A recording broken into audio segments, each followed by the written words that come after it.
Welcome to சோலை சாய் சமையல். இன்றைய வீடியோவில் லஞ்ச் பாக்ஸ் ரெசிபியாக பூண்டு மிளகு சாதம் ரெடி பண்ண போகிறோம். இது ரொம்ப டேஸ்ட்டாக இருக்கும். இந்த மழை காலத்துக்கு ரொம்ப ஜீரண சக்தியை கொடுக்கும், உடம்புக்கு ரொம்ப நல்லது, சளி பிடிக்காது. நம்ம வீடியோக்குள்ளே போகிறதுக்குன்னா நம்ம சேனலை இதுவரையும் சப்ஸ்கிரைப் பண்ணலைன்னா பண்ணிக்கோங்க. பக்கத்தில் இருக்க பெல் பட்டன் ஆல் ஆப்ஷனையும் கிளிக் பண்ணி வச்சுங்க.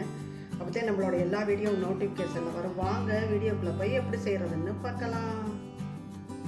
கடாயில் 2 டேபிள் ஸ்பூன் நல்லெண்ணெய் ஊற்றிக்கலாம். இந்த சாதத்துக்கெல்லாம் நல்லெண்ணெய் தான் நல்லாயிருக்கும். எண்ணெய் காஞ்ச எண்ணெயில் 1 ஸ்பூன் கடலைப்பருப்பு போட்டுக்கலாம், 1 ஸ்பூன் உளுந்தம்பருப்பு, 1 ஸ்பூன் கடுகு, 1/2 ஸ்பூன் ஜீரகம் போட்டுக்கலாம். இதில் 2 மிளகாய் கிள்ளி வச்சுருந்தா போட்டுக்கலாம்.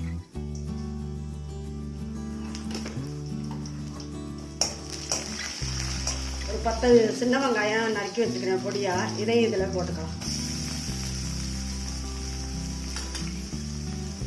ஒரு 20 பூண்டு பல்லு நறுக்கி வச்சுருக்கேன் பொடியாக நறுக்கிக்குங்க, இதையும் இதில் போட்டுக்கலாம். நல்லா வதங்கட்டும்.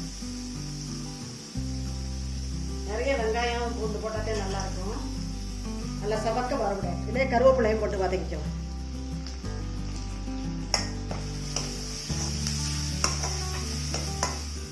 பூண்டு இந்த மாதிரி வதக்கிங்க நல்லா, இல்லாட்டி கடிபடும் போது காரமாக இருக்கும். அடுப்பை ஸ்லோவிலே வச்சு வதக்கினீங்கன்னா அடி பிடிக்காது, பூண்டு அடி பிடிக்கும். நல்லா வதக்கிட்டாலே உங்களுக்கு சாயங்காலம் வரையும் லஞ்ச் பாக்ஸ் கட்டி கொடுக்கும் போது கெட்டு போகாது.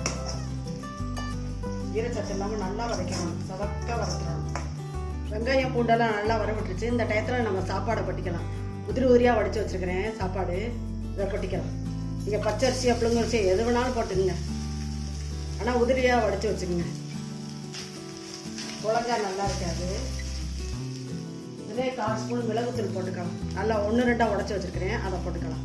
அதுக்கு தேவையான அளவு உப்பு போட்டுக்கலாம்.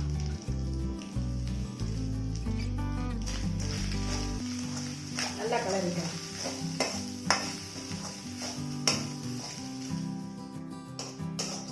நல்லா கலரியாச்சு.